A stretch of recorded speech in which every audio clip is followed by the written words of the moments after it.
This is a key to the worksheet on on reflections and on stretches and compressions. So number one, you're given this function, the graph of a function f of x, and it says in the same coordinate plane, graph the following function g of x. And you're told that g of x is going to equal the negative or the opposite of f of x. So remember, if there's a negative out in front of the function, then that means that the function in this case f of x, is being reflected about the x-axis. So that's a reflection about the x-axis. I'm going to write the words, reflection about the x-axis. So if you think about it, whenever you reflect a point about the x-axis, so look at what's happening with the point here, whenever you reflect it about the x-axis, the x-coordinate stays the same, right? It is the y-coordinate that changes. So for example, this point right here represents the point 6, 4. So that's 6, 4. So when I reflect that point about the x-axis, and remember when I reflected, so the distance from the x-axis here is 4 units. So when I reflected about the x-axis, it's also 4 units in the other way, so below it. So when I reflect that point, the x-coordinate stays the same, the y-coordinates become opposites. All right, so basically that says I take the y-coordinate and I make it negative. Or let me rephrase that. I take the opposite, I should say. All right, so I take the y-coordinate and I take the opposite of it. So the y-coordinate here is 4. The opposite of 4 is a negative 4. So that becomes 6, negative 4. So that point, when reflected, becomes 6, negative 4, which is right here. And that's the idea. So with all these other points, and this is an easy one to graph because all of those are either segments or array. Now don't forget, this part's array, so you need to make sure you draw the arrow. All right, so let's start with this one. So this point here is negative 7, negative 4. So I'm going to write the point negative 7, negative 4. When I reflect that point right here about the x-axis, remember the x-coordinate stays the same, the y-coordinate becomes the opposite. So negative 4 becomes positive 4. So that becomes the point negative 7, positive 4. So 1, 2, 3, 4 right here. Okay, so that's the point negative 7, positive 4.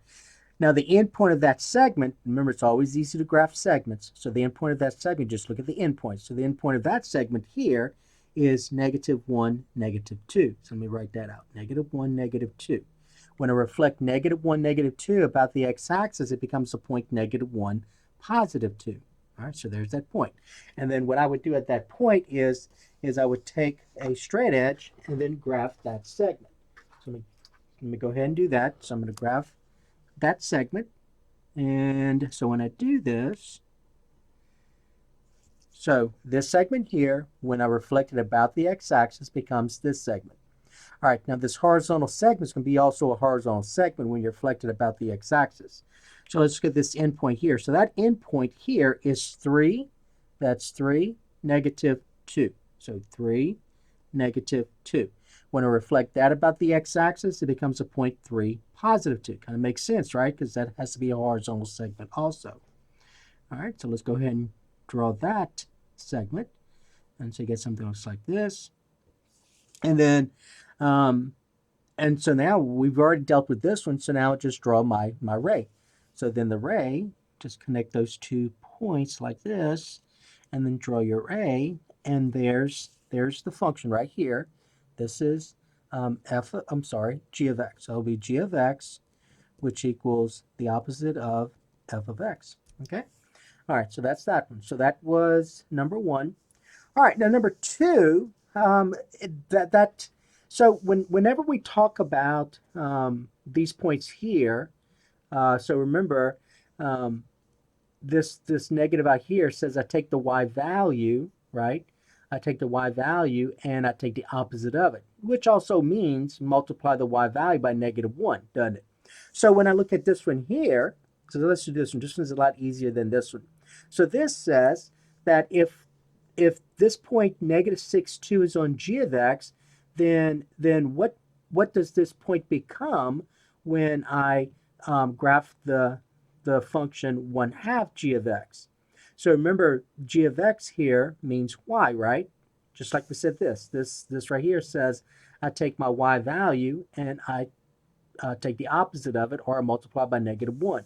So this says I take my y value from this point right here and I multiply by 1/2. So you're basically saying 2 times 1/2. Let me go ahead and put that right here. So you're saying -6. So for this one, the only thing you're changing is your y value. So you can multiply your y value by 1/2. So this becomes -6, and then 2 times 1/2, right? And so that becomes -6, and then 2 times 1/2 is 1. And that's all that is. So for each of those, you're going to take all these y values and you're going to multiply by 1/2. So 4 -10 becomes 4, and then -10 times 1/2 is -5. 0, 5 becomes 0, and then remember the x-coordinate stays the same.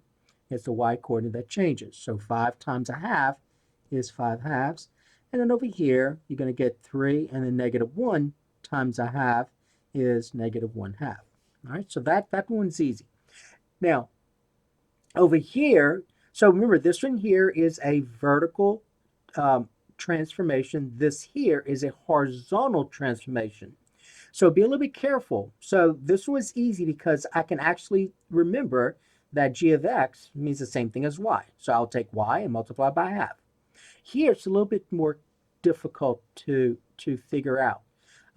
So remember, whenever you're multiplying the variable x, whenever you see something like g of 3 times x, that's a horizontal transformation. So this is going to be a horizontal transformation.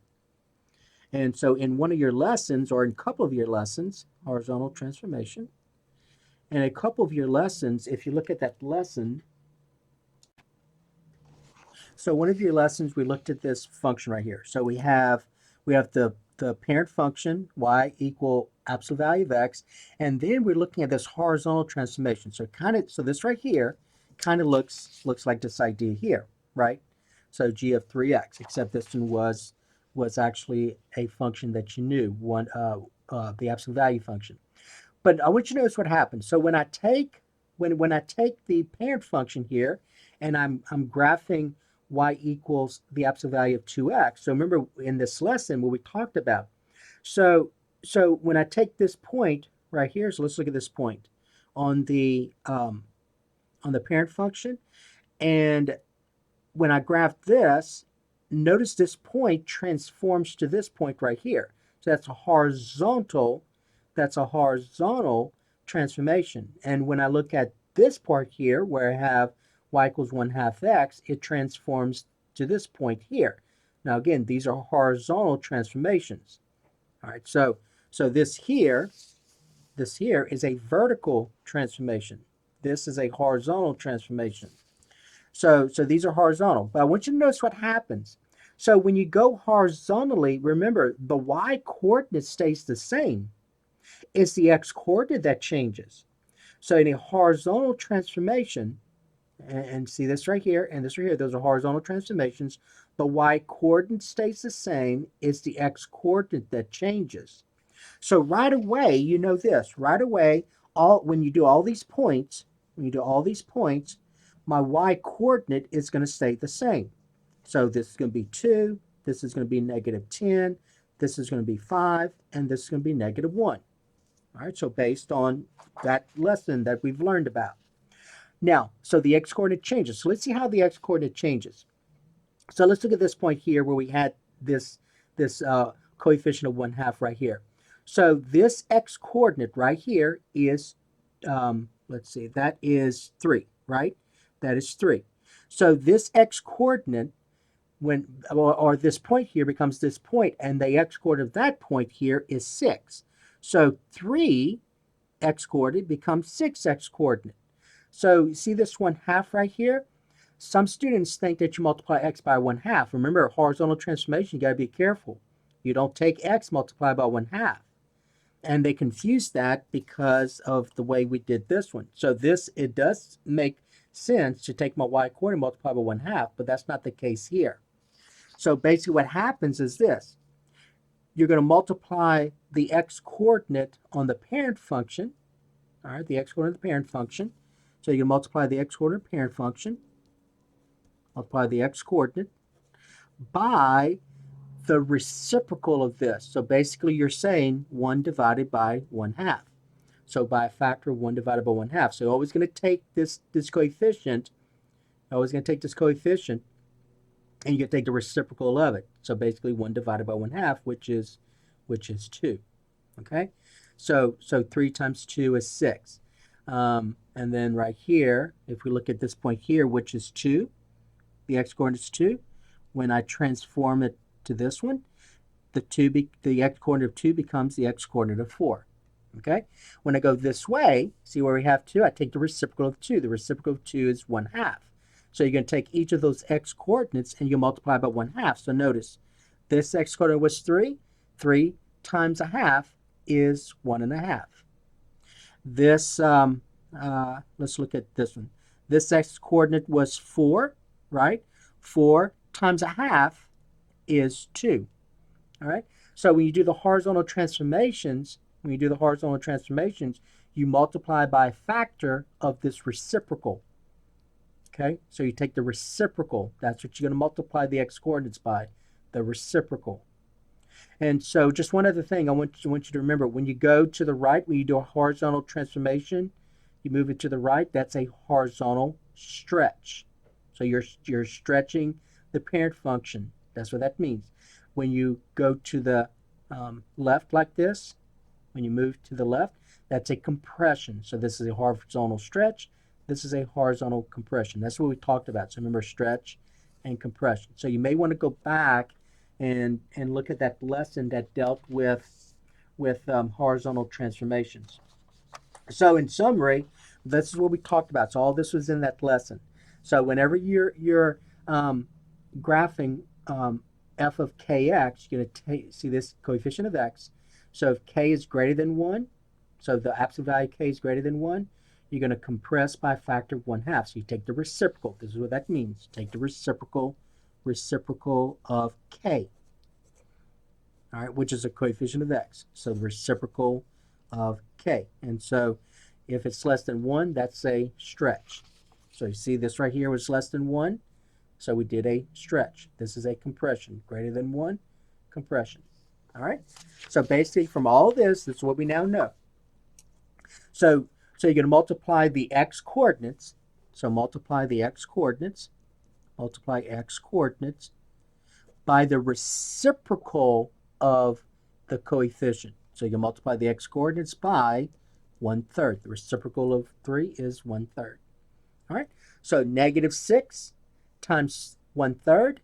So this is what I'm saying. -6 times 1/3 is -2. 4 times 1/3 is 4/3, right? 0 times 1/3 is 0. And then here, 3 times 1/3 is 1. And that's it. So that is how you do these. Okay, so if you need to, just make sure you go back to those lessons that came with this worksheet. So there were two lessons, and both of those lessons discuss this idea here.